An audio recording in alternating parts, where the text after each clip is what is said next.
अस्सलाम वालेकुम दोस्तों। आज मैं एक ऐसी नमाज़ लेकर आपके सामने पेश हुई हूँ कि आप इस नमाज़ को पढ़ने के बाद अल्लाह से जो माँगे अल्लाह आपको अता करता है इंशाअल्लाह। चाहे आपकी वो दुनिया की कोई भी परेशानी हो, आप इस नमाज़ को पढ़ें, अल्लाह के सामने अपनी तकलीफ़ को पेश करें, अल्लाह आपको ज़रूर अता करेगा इंशाअल्लाह। चाहे वो निकाह करना हो किसी से, चाहे अव्वल मुकाम आना हो, चाहे नौकरी की दिक्कत हो, चाहे दुनिया की कोई भी तकलीफ हो, अल्लाह पर भरोसा रखकर इस नमाज को पढ़ें और नमाज पढ़ने के बाद अल्लाह के सामने अपनी हाजत को बयान करें। अल्लाह आपको सारी हाजतें आपकी पूरी कर देगा इंशाअल्लाह।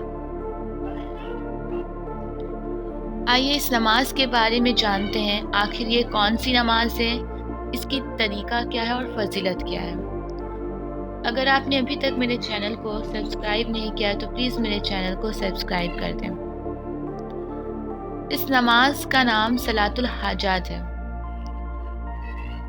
इसका तरीका और इसके फजीलत के बारे में जानते हैं। हज़रत अब्दुल्ला बिन औफ से रवायत है कि नबी करीम सल्लल्लाहु अलैहि वसल्लम ने फरमाया, जिसे अल्लाह से कोई हाजत हो या बंदे से कोई हाजत हो तो वो अच्छी तरह वज़ू करे, फिर 2 रकात नमाज पढ़े, फिर अल्लाह की तारीफ करे, नबी पर दरूद भेजे, फिर सलातुल हाजत की दुआ पढ़े। इस नमाज का तरीका बाकी नमाज की तरह ही है। उसको 2 रकात करके पढ़ते हैं, बस इसमें नियत अलग होती है। जैसे नियत या अल्लाह मैं नियत करता हूँ या करती हूँ 2 रकात सलातुल हाजत की। सूरा फातिहा पढ़ने के बाद कोई भी कुरान की सूरा जो आपको याद हो पढ़ें।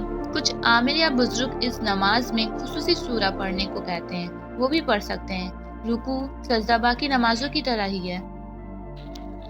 2 रकात पढ़ने के बाद दुआ मांगनी है। दुआ में सबसे पहले दरूद शरीफ पढ़ें, फिर अल्लाह की तारीफ करें।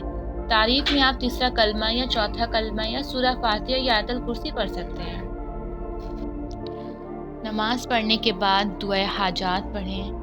फिर आपकी जो हाजत है, चाहे घर की परेशानी हो, रिज़्क में बरकत हो या अपनी मोहब्बत से निकाह करना चाहते हो, शादी में ताख़ीर चाहें, जो भी आपकी ज़रूरत हो, अल्लाह से रो रो कर मांगें। फिर दरूद शरीफ पढ़ें, फिर आखिर में आमीन कहें।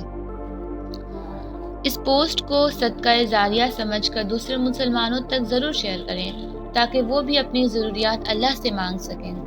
जज़ाकल्लाह।